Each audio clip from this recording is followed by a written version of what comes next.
Welcome to my YouTube channel Ruhan Tech. अगर आपके पास एक अच्छा पीसी नहीं है, अगर आपके पास फ़ोटोशॉप सीसी नहीं है और आप फ़ोटो एडिटिंग सीखना चाहते हैं तो आप अपने मोबाइल फ़ोन में एयर ब्रश ऐप कर लीजिए, जो कि प्ले स्टोर से आसानी से मिल जाएगी। एयर ब्रश इस तरह का लोगो होगा, आसानी से आपको मिल जाएगी।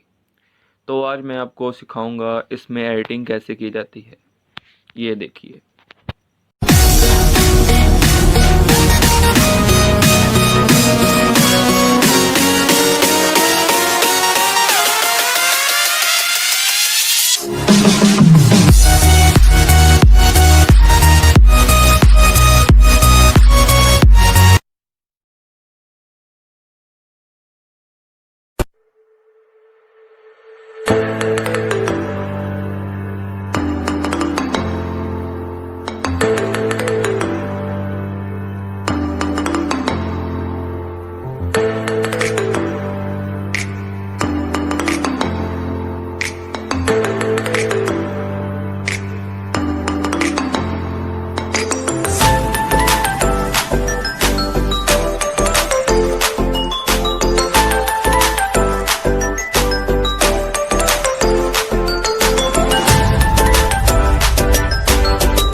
तो कैसी लगी आपको आज की वीडियो? अगर आपको आज की वीडियो अच्छी लगी है तो लाइक और कमेंट करना मत भूलें और इस चैनल को सब्सक्राइब कर दें और साथ में लगे बेल आइकन को प्रेस कर दें ताकि आपको आने वाली नई वीडियो की नोटिफिकेशन मिल सके।